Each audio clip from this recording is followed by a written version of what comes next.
Hello friends and my dear students, आज हम बात करने वाले हैं एक नए टॉपिक के बारे में। चैप्टर नंबर 2 का सेकंड टॉपिक है chemical properties of acids and bases. आपको याद होगा हमने लास्ट टॉपिक के अंदर हमने टॉपिक कवर किया था वो था physical properties of acids and bases.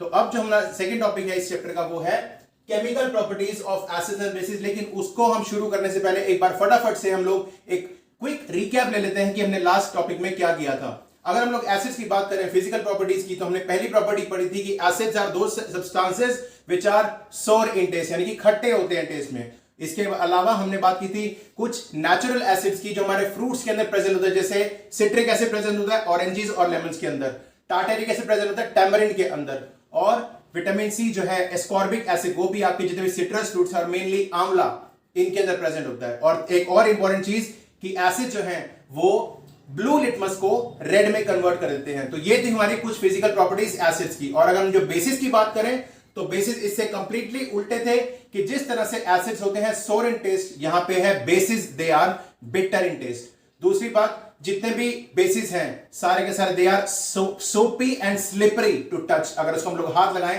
तो बहुत ही मुलायम लगते हैं। और तीसरी प्रॉपर्टी थी जो बेसिस की, उसमें यह था कि they turn red litmus to blue. Acids करते थे ब्लू टू रेड, लेकिन ये करते हैं रेड टू ब्लू।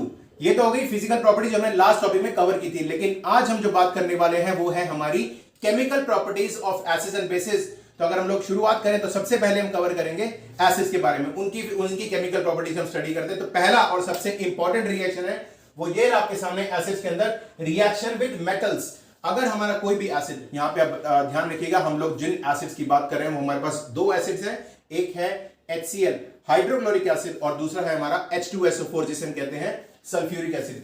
तो ये लगा लीजिए, देखिए HCl और H2SO4। तो इसके अकॉर्डिंगली अगर हमारा कोई भी एक्टिव मेटल लाइक आयरन हो गया, sodium, potassium, calcium, magnesium, aluminium, अगर ऐसा कोई भी एक्टिव मेटल हमारे एसिड के साथ रिएक्ट करता है, कौन सा एसिड, HCl हाइड्रोक्लोरिक एसिड या फिर H2SO4 सल्फ्यूरिक एसिड, तो जब भी वो रिएक्ट करेंगे तो बनेगा सॉल्ट और साथ साथ हाइड्रोजन गैस रिलीज होगी। ये चीज ध्यान रखिएगा, बहुत जरूरी है कि जब भी कोई एक्टिव मेटल हमारे एसिड से रिएक्ट करेगा तो सॉल्ट के साथ साथ हाइड्रोजन गैस जरूर रिलीज होगी। तो देखिए एक एग्जांपल भी देखते हैं, लेकिन उससे पहले पढ़ते हैं। देखिए सर्टेन एक्टिव मेटल्स, अब यहां पे एक्टिव मेटल्स की बात करें तो हमारे जिंक, आयरन, इसके अलावा एल्यूमिनियम, कैल्शियम, मैग्नीशियम, इनका नाम भी लिख सकते हैं हम लोग। तो active metals when react like zinc and iron react with acids, और हम बात कर चुके हैं कौन से एसिड्स, HCl हाइड्रोक्लोरिक एसिड और H2SO4 sulphuric acid, to produce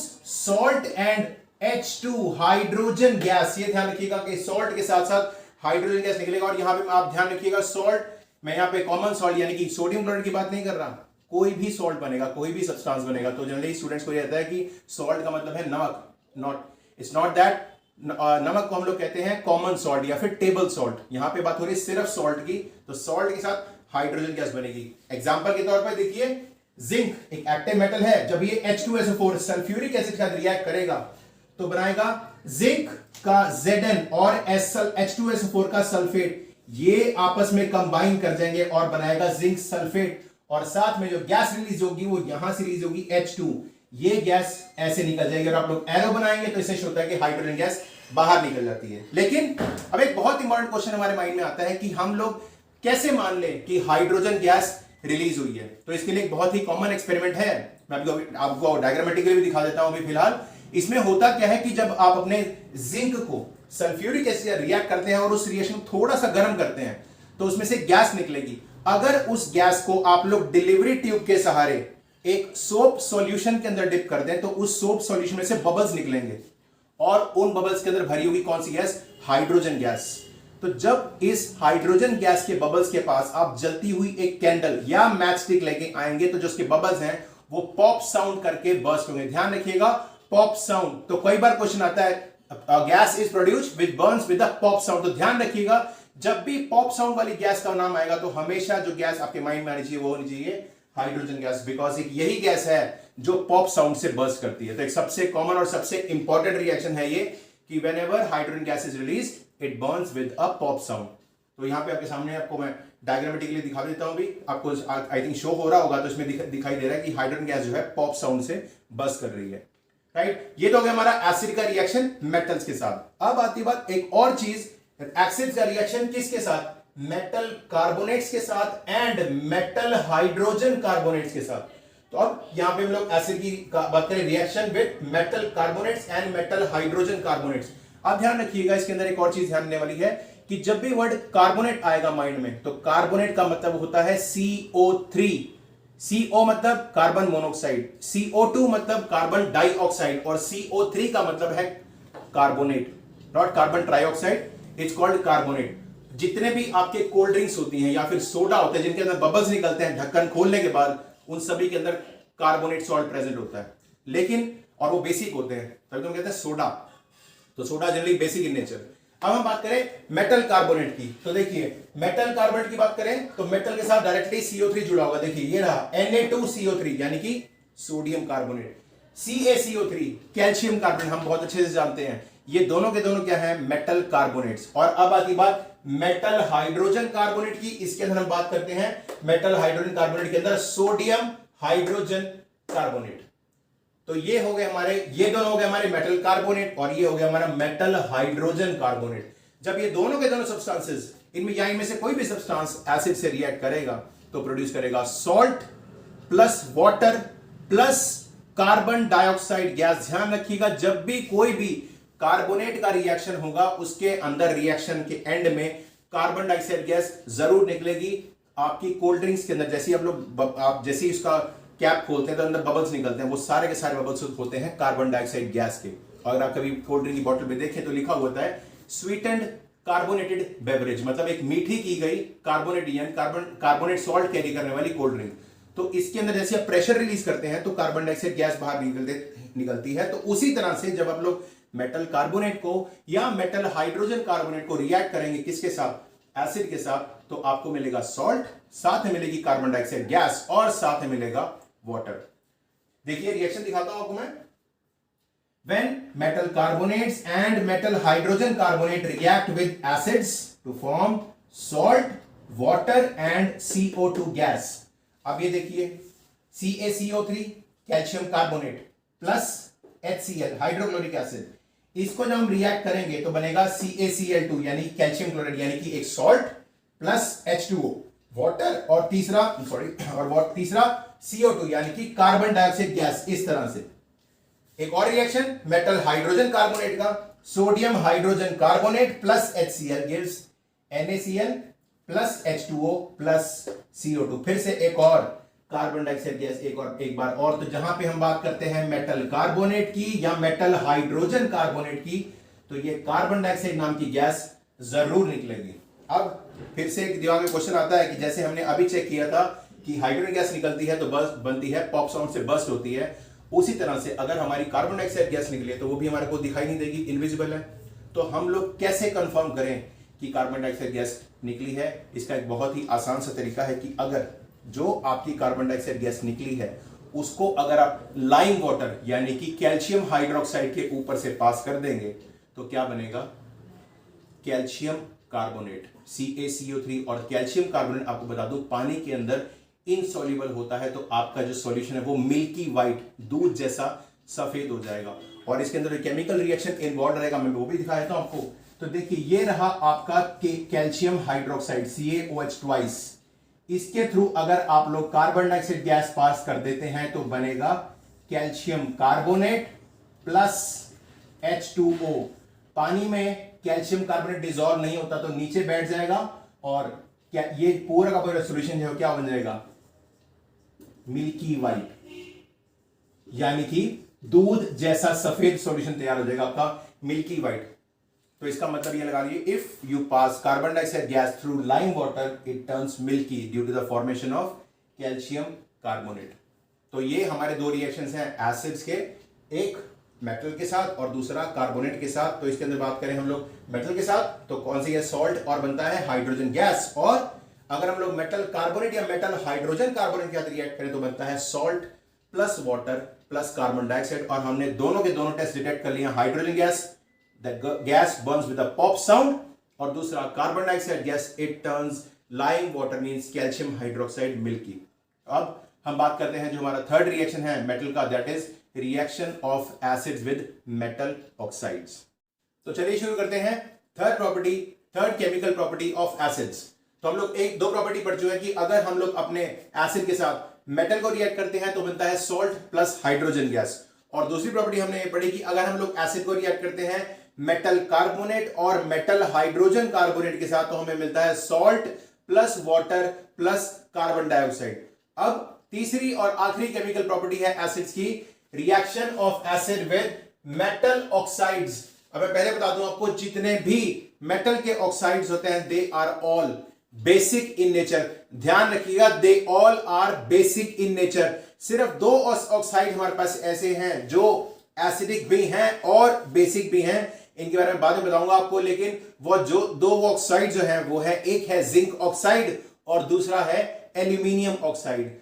मतलब ये दोनों के दोनों ऑक्साइड्स ऐसे हैं कि अगर इनके सामने एसिड हो तो ये बेस की तरह काम करते हैं, और अगर इनके सामने बेस हो तो ये एसिड की तरह काम करते हैं। तो they are called amphoteric oxide. इनके बारे में हम लोग डिटेल में आगे पढ़ेंगे, लेकिन अभी के लिए फिलहाल देख लीजिए, जितने भी मेटल ऑक्साइड्स हैं ज्यादातर हमारे पास they all are basic in nature. और आपको पता होगा कि जब हम किसी एसिड को बेस से रिएक्ट करते हैं तो क्या बनता है, salt plus hydrogen gas, salt plus water. तो इस केस में भी ऐसा ही कुछ होने वाला है। चलिए देखें, अभी देखें एग्जांपल देखते हैं। Acids react with certain metal oxides, basic oxides means they are basic in nature, to form salt and water. तो ध्यान रखिएगा, जितने भी एसिड हैं अगर वो किसी भी मेटल के ऑक्साइड से रिएक्ट करते हैं तो बनाएंगे सॉल्ट और वाटर। आप ये देख लीजिए, आपके सामने एक एग्जांपल भी है, कैल्शियम ऑक्साइड। कैल्शियम एक मेटल है और ये रहा ऑक्साइड, यानी कि ये क्या बना, मेटल ऑक्साइड प्लस HCl हमारा एसिड। तो जब ये रिएक्शन होगा तो क्या बनेगा, कैल्शियम क्लोराइड प्लस वाटर। तो इसका मतलब ये लगा लीजिए, HCl के अंदर जो Cl वाला पार्ट है वो जाके जुड़ेगा किसके साथ, कैल्शियम के साथ, और बनेगा कैल्शियम क्लोराइड। तो यहां पे दो हाइड्रोजन और एक ऑक्सीजन बचेगा, वो यहां जुड़ जाएगा इसके साथ और बना देगा वाटर। तो आपका जो रिएक्शन हुआ उसमें आपको मिला सॉल्ट प्लस वाटर। तो जब भी हम किसी एसिड को किसी बेस के साथ रिएक्ट करते हैं तो बनता है सॉल्ट प्लस वाटर। तो ये एक एग्जांपल बनता है किसका, न्यूट्रलाइजेशन रिएक्शन का, जिसमें सॉल्ट बनेगा और वाटर बनेगा जब एसिड के साथ बेस को रिएक्ट किया जाएगा। दोनों के दोनों एक दूसरे के इफेक्ट को न्यूट्रलाइज करेंगे और हमें सॉल्ट और वाटर मिल जाएगा। तो ये हमारे पास तीन केमिकल प्रॉपर्टी कवर हो गई किसकी, एसिड्स की। अब हम बात करते हैं बेसिस की। बेसिस केमिकल प्रॉपर्टी के अंदर बात करें तो हमें सिर्फ और सिर्फ दो केमिकल प्रॉपर्टीज पढ़नी है बेसिस की।